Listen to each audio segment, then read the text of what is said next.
Hello, welcome to Policy Exchange. This is the Agenda podcast. This is part of a series exploring the various aspects of the war in Ukraine. Today we're talking energy policy and the wider impacts on the economy. And I'm joined today by two of my fellow senior fellows at Policy Exchange. On my right, I have Josh Buckland, who is a partner at Flint Global, a business consultancy. Josh also spent more than a decade in government in various roles running energy policy for the Treasury, for Number 10, and at the Business and Energy Department, BEIS. And I'm also joined by Juliet, who is a columnist at the Daily Telegraph, where she covers economics, politics, business, and foreign policy. Josh, I'm going to turn to you first, if I may, and ask you to just give us an overview of what's happening in the energy markets at the moment. It's a very fast-moving situation, and also how is that being affected by the situation in Ukraine? Of course, and thanks, Benedict. In short, it's a seismic impact. The gas market and the wider energy market was already pumping out sky-high prices before the war in Ukraine, and that has just added extreme volatility and potentially great market uncertainty to the current dynamic. You were seeing prices double, triple what they were a couple of years ago. Just a couple of weeks ago, you're now seeing prices double again in the space of a couple of days. That's the dynamic we're now in. And clearly an element of that is market jitters. The market is reacting to significant amounts of uncertainty, but there are structural reasons that are playing into short-term trends. There is a pickup in global demand post the COVID lockdowns. There is also a dynamic around demand in Asia in particular, which is creating structural tightness in the market. Then you combine that with concern around Russian supply and particularly around the impact that the conflict could have, and you're now seeing extreme volatility. Ultimately, that isn't yet feeding through completely into the prices that we're all paying, but that will do at some stage, and that's where the political pain will become even higher on the energy side specifically. Obviously, price, though, is one thing. Security and energy security is something fundamentally different. And the more concerning dynamic is how the conflict could obviously impact overall energy security, both here in the UK and obviously potentially even more extremely in Eastern Europe. At the moment, there is not a kind of really major risk of blackouts, so I'm sure we can come to kind of the impact around energy security as we think about the solutions. But clearly, significant price increases and a concerning escalation in the military situation could potentially lead to something more severe in the coming months. And of course, a great deal of this is playing into the hands of Vladimir Putin. There's a very delicate dynamic there. So, Juliet, why are energy commodities so central to the question over sanctions and security? Why are we not seeing sanctions imposed on energy commodities? Do we think that they might become more likely in the future? Well, the answer is that the countries that can afford to impose sanctions probably will, like the US, but most of Europe can't. When about 40% of your gas is coming from Russia and you have absolutely no way to replace it, no government can simply say we're going to turn the tap off. In fact, the fear is the other way around, that Russia will selectively turn the tap off in order to put the pressure politically and economically on Europe.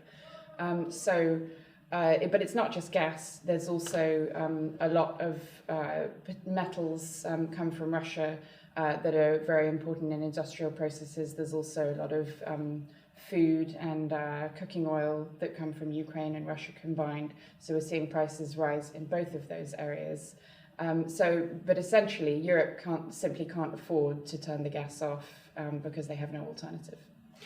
But of course, despite all of those facts, we're also seeing an element of self-sanctioning from companies in the West. To what extent is that having an impact on the market, Josh? And does that add to the political momentum behind potentially official sanctions further down the line? Indeed, it's an articulation of the moral dimension to the current crisis that we're in. There is a legal question around sanctions, which Juliet has talked about, and I think is absolutely right on. But there is definitely a moral dimension where companies feel they need to get ahead of the curve. There is also obviously soft political pressure that plays into that, and you're going to see that not just on energy. You start to see it in mainstream commodities, and you'll see it kind of elsewhere. The critical thing, though, is how that obviously then impacts the legal situation. Yes, potentially it does make formal sanctions easier to the extent that they may have a less detrimental impact. But in truth, the market dynamic and the market reaction to sanctions will be more extreme to what we've seen from the voluntary disconnection thus far. So I think you're still going to see a trend towards that direction, but it still means you've got the challenges Juliet talked about around sanctions formally being introduced, causing even more market uncertainty. So you're going to see a moral dimension to this crisis, and that will continue. But clearly, it doesn't necessarily automatically mean you're going to see more formal sanctions come through down the line. Is it a moral dimension, or are we just seeing companies pricing in political risk? I think there's an element of that, clearly, and obviously they're commercial entities, but I think there is also a willingness to use the power of the modern economy and the globalised economy that we all live in to put pressure above and beyond what formal government intervention can do. Okay, and obviously the flip side of that, though, is, right, you do the moral thing for the people of Ukraine, and I certainly wouldn't have any pushback against that, but that does have implications, and we're seeing a lot of that flowing through into the wider economy. So Juliet, could you just explain how energy prices, quite a fundamental part of the economy, how that's playing through and what that means for the wider economy, particularly in this context of, we've just been through a pandemic, we have a recovery to get on with, and a lot of the talk has been about tightening monetary policy, implications for fiscal policy, but all of a sudden we've got another crisis on top of this. So what does that mean? Yeah, I think 2 weeks ago everyone was saying there's going to be another rate rise because the economy is going too fast. That is going to turn around very quickly if it hasn't already. In Europe, mainland Europe, you're already seeing plants being idled, aluminium plants, just simply going offline because they can't afford to operate at the cost of energy as it is at the moment. You're also going to see car makers who use a lot of inputs, particularly steel. Any businesses that use steel are going to be hit by massive increases in prices. And then aviation, anyone that intensively uses fuel. And those companies are already making decisions, baking in the fact that this is going to be at least for the next year, is going to be a serious crisis. Then you get to consumers, and we, in this country at least, we hadn't even yet fully absorbed the impact of the first gas price increase, which came from Russia kind of moderating supply to essentially to sweat Europe to put pressure on. We've had, because the price cap has already been shielding households to some degree, we've had the first leg of that go up, but we still haven't even had the second leg of it go up. And that's before we get to the sky-high prices that we're going to have coming through down the track. So it is going to be seriously ugly for households. So if we saw a package of reforms to address the first phase of that energy crisis, now we've got a whole other set. What do you think might be included in the solutions package from both the UK and international governments? Well, essentially you can either lend people money or you can give them money, and so far the Chancellor's opted to lend people money to get them through what everyone hoped or thought was a temporary price spike through to the summer, and now it's going to go up further. So the question is he going to just sort of give out money to get people through it? But then, you're also going to have a problem of inflation. Part of the problem of inflation that we've had at the moment is from a huge backlog of fiscal stimulus that came out of the pandemic and has massively increased demand, which supply chains can't cope with. So, once you start feeding more help into an economy which is essentially supply constrained, you get inflation. So he's going to be balancing that dynamic very carefully, and the truth is that he's not going to be able to shield people from the effects of this. Yeah, and just to add to that, I think that it kind of back to my old Treasury days, the dynamic Juliet describes will be exactly what they're playing out. They'll be concerned around the impact that any stimulus could have on inflation, but equally there becomes a point where the energy price scenario becomes so extreme that the economic impact that could then have at a time where clearly we're then potentially heading into a recession could be so severe that actually a bucket of stimulus is what they really need. The question for me, for the Chancellor, is ultimately someone's got to pay. So really it's about who and when.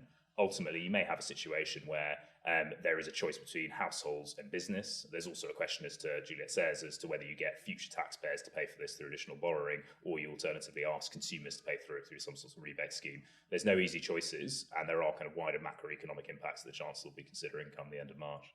And just thinking about the second order effects, you might call them, that where we see fragility in economies that all you need is a trigger, such as energy price spike.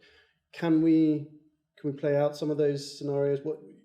2008 was sort of passing certain thresholds and revealing a massive level of fragility. What are we looking at in terms of the current situation? The one that seems most obvious is interest rates and indebtedness across the economy. If interest rates go up or are forced up because of inflation, that's going to have a knock-on effect on spending power and investment decisions across the whole economy. And I don't think people are particularly prepared for it. You're also going to see things start to sort of diverge across the world. So I think the US probably interest rates are going to keep going up. Their economy is booming. They're not going to be nearly as affected by this, whereas Europe is really going to be hit hard and is going to completely diverge the other way. The effect that's going to have is effectively, people are going to have much less money in their pockets, and businesses are going to have fewer people buying their stuff.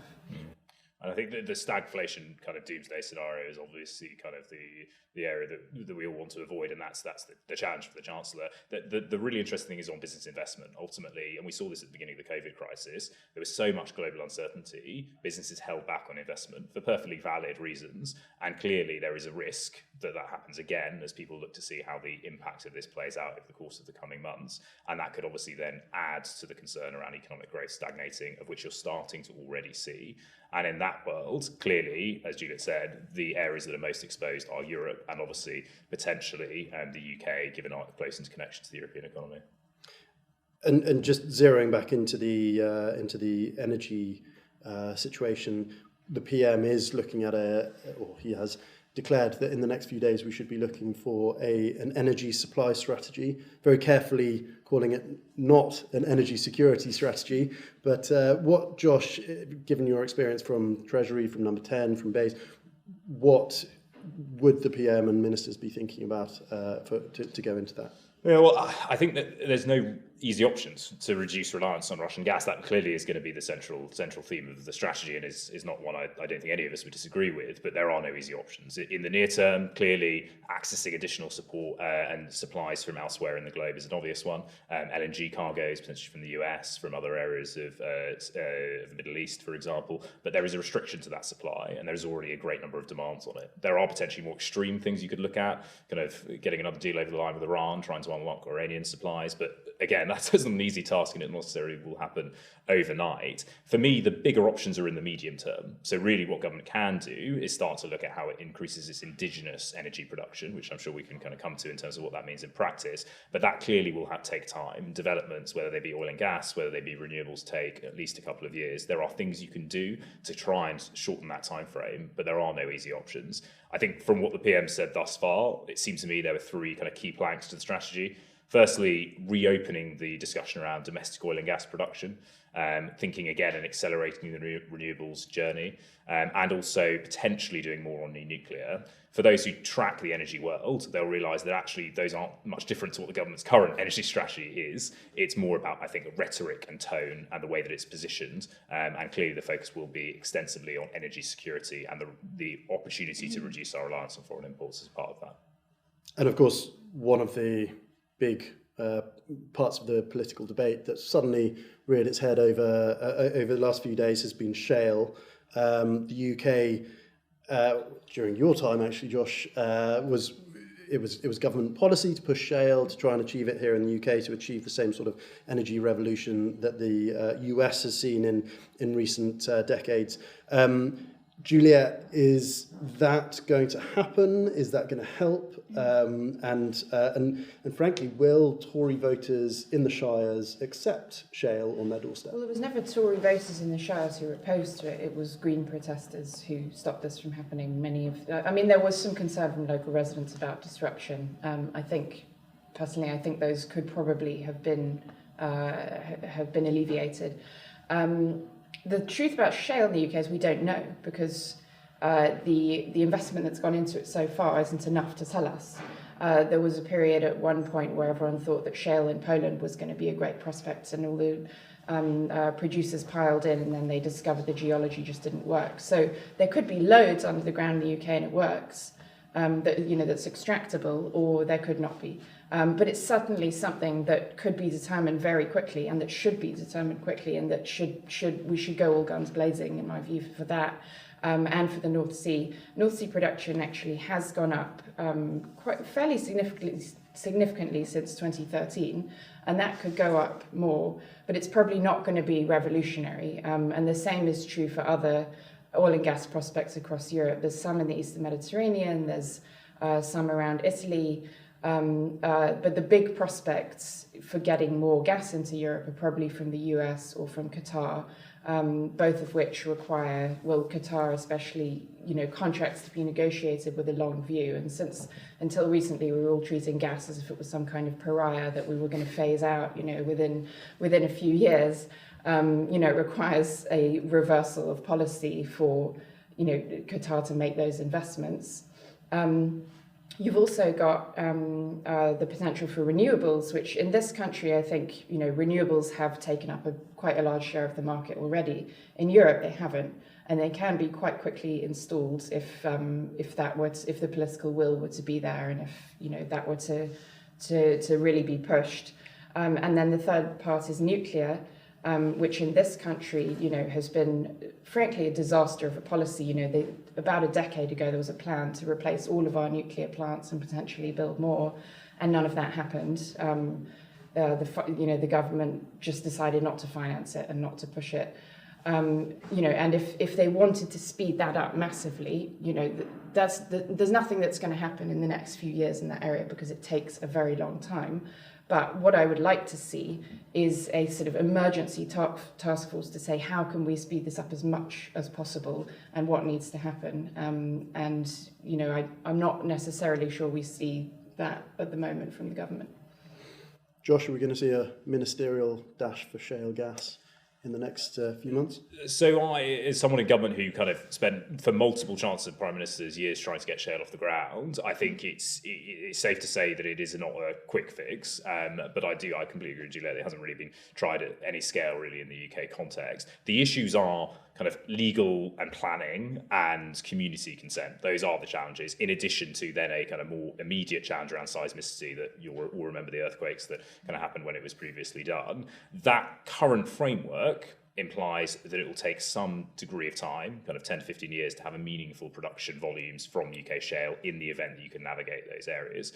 So in reality, if you do want it to have a significant impact on domestic supply, you would need to essentially radically reform the planning and regulatory frameworks. And the question for government will be whether there's the political will to do that, because a lot of that is around reducing community consent and local approvals to projects, which obviously has its own controversy when it comes to the political dynamic. I think the area where they will absolutely move towards is more offshore oil and gas. You're starting to see that. It looks to me like the PM will announce, or at least firm up, support for the industry. And that's potentially an area where there are quite a lot of licensed sites that could be progressed in the coming years. And obviously, that's potentially the most obvious way to reduce imports directly in the UK context. Do any of these have impacts on price in the short term? Well, and actually that is the question, because the UK itself doesn't actually buy much gas from Russia. And what we do, we buy on the open market through LNG, which, we can sort of buy from anywhere. So none of them can impact the price, in the next year or so. But the funny thing about oil markets is when the price goes up, production goes up. So you saw this with shale in the US. There were people talking about, but before shale happened, there were people saying we're going to go up to $200 a barrel. There's just not enough oil in the world. And then shale happened and it halved down to $50. So at prices that we have at the moment, a lot more production becomes viable that wasn't viable before, and the market may surprise us by fixing that quicker than we think, but it's not probably going to come from government policy in the short term. But what role could we've been talking so far about the supply side? What about driving down demand in the UK and across Europe? Energy efficiency measures, demand-side response. What's the potential for that in the shorter term for prices? So I think there definitely is a role, and it is really, if you only look at the supply side, you're missing half of the opportunity. And actually, there's some good analysis that shows that there are more near-term opportunities through investment in energy efficiency, potentially efficiency improvements on boilers and the way that we all interact. The challenge, and I've dealt with this in government days, is government ministers getting on the news and telling people to take action to reduce their energy demand is politically controversial, and therefore it needs to be done the right way. So really, that's about positive investment to improve fabric efficiency, and it's also small changes that ultimately don't change people's quality and ultimately their heating value that they get, which obviously matters for other things like personal health. And so that's a critical, careful message, and it's not really just for government. What's interesting here is that we are 3 months on from a major international debate on climate, where everybody was sort of racing to put forward ambitious targets. Well, almost everybody was racing to put ambitious targets. We certainly were. And now 3 months later, we're talking about how can we ramp up gas. Juliet, what does this mean for the politics of net zero? Is this something that is, it was popular for a moment, now it's yesterday's news, or is there some way of balancing the two agendas? Well, it's not out the window, and the clue that it's not out the window is that none of us have talked about coal power, right? Because if you were really, wanted to revive cheap energy in Europe, you would burn more coal. So I don't think it's just being chucked out, but I think that there's probably a much needed reassessment of the other side of the equation of energy policy, which is not just to not pollute, but to actually provide us with energy that's affordable. And really, net zero is a constraint on our energy policy. It is not an energy policy. The fact that we don't want to produce, too many emissions to destroy the planet is not itself going to keep us warm. So I think that, and I don't think, frankly, I never thought that gas was something that we could just chuck out in the quest for net zero. It's actually part of the of hydrocarbons, which is relatively less bad and is something that's going to be with us for a long time. So I don't think this means that it's all out the window, but it does mean that maybe the speed at which we thought we were going to go, or frankly the costs that were going to be loaded onto households and businesses, maybe we'll have to go a bit slower and be a bit more realistic, and maybe we'll have to effectively outsource less of this, less of our energy production, less of our goods production, and say, well, we can't just allow other parts of the world to produce this stuff and then say, well, we've cut our emissions. We have to look at the whole picture, including prices, and do this at the rate that our society will stomach. And of course, talking about other parts of the world, a big message from COP26 was, if we do it, other parts of the world will see us doing net zero and so on. Now they're seeing us moving in a different direction. Do you think there's an impact there? I think the UK has become the poster child for how not to go green, frankly. I mean, you can look at the UK and say, let's not do that, which is to shut down all our coal plants and start shutting down our nuclear plants before we have any idea what's going to replace them. Is probably not a good idea. So, but on the other hand, if we find a solution to this and we can come out of it, say we were to put together a new state nuclear company, maybe in cooperation with other democracies, and really push that to be efficient and to get building, then that could be an example that others would benefit from. I'm going to ask both of you in a moment to give your favoured policy for addressing this crisis. But Josh, before we do that, the UK is the poster child for not the way to go green. I've sort of garbled your phrase there, but what do you think to that, having served such a central role in UK policy? So I agree completely that net zero is a kind of binding long-term constraint. The challenge is how you meet that whilst balancing security and cost. And clearly the pendulum has swung in a direction last year and is swinging back in the opposite direction That's happened before. Ultimately, I was in government in 2013-14 where there was a significant focus on cost of living again, and we're seeing that cycle maybe more extremely, but we're seeing the same cycle again. So the challenge for government is how it continues to make progress to decarbonise, but does it in a way which is credible and also gradual, so it can take communities and ultimately the public with us on that journey. And for me, actually, we were going to need gas in the transition for a long time. You look at all the projections and that implies that. So there's absolutely no problem with trying to get as much of that from the domestic source as we possibly can. It's ultimately more secure and potentially plays a bigger role. And there are positives. Indigenous homegrown energy from renewables is more secure than importing electricity from other areas of the world. So again, there are benefits to a more indigenous focused strategy, which can also help the climate. The thing I find more difficult is how government makes progress in other areas beyond electricity decarbonisation. So how can it work with households to decarbonise at a point when everyone is, as Juliet has said, facing a cost of living crisis? Is there a question around kind of what people do on domestic heating or transport? Those parts of the decarbonisation agenda become much harder in this sort of frame. And I think that's where potentially there is more fundamental changes down the line. Thank you very much. So one policy to address this crisis, Juliet? To address it in the short term or the long term? You choose. What's the priority? Okay. Well, as I just mentioned, I think a new state-backed nuclear power company that is going to bring down the cost of nuclear over the long term, be a serious investment and get us to the next stage, which is, more energy storage and renewable. But for the next 10 years, 20 years, nuclear, big nuclear. Big push on nuclear. Josh? I have two, short term and long term, is that right? So on the short term side, I think the Chancellor has to do something on cost of living. We are facing a kind of significant crisis for a lot of families on lower incomes, and there doesn't seem to me a route not to do something. Maybe an extension of the current rebate scheme is the most obvious solution. And then on the long term, for me, it's about accelerating the offshore wind pipeline. There are a huge amount of constraints around planning, development. So maybe I'll steal Juliet's idea, which is set up a task force, look at how you can accelerate. There is a lot of potentially least kind of opportunities already that can deliver this decade. So that feels to me like the most obvious thing to do in the near term. Thank you very much. Well, we'll be doing an awful lot more on this topic, both in energy and in other areas, so please do tune in. Thank you very much to my guest panellists, and thank you very much to those of you at home watching.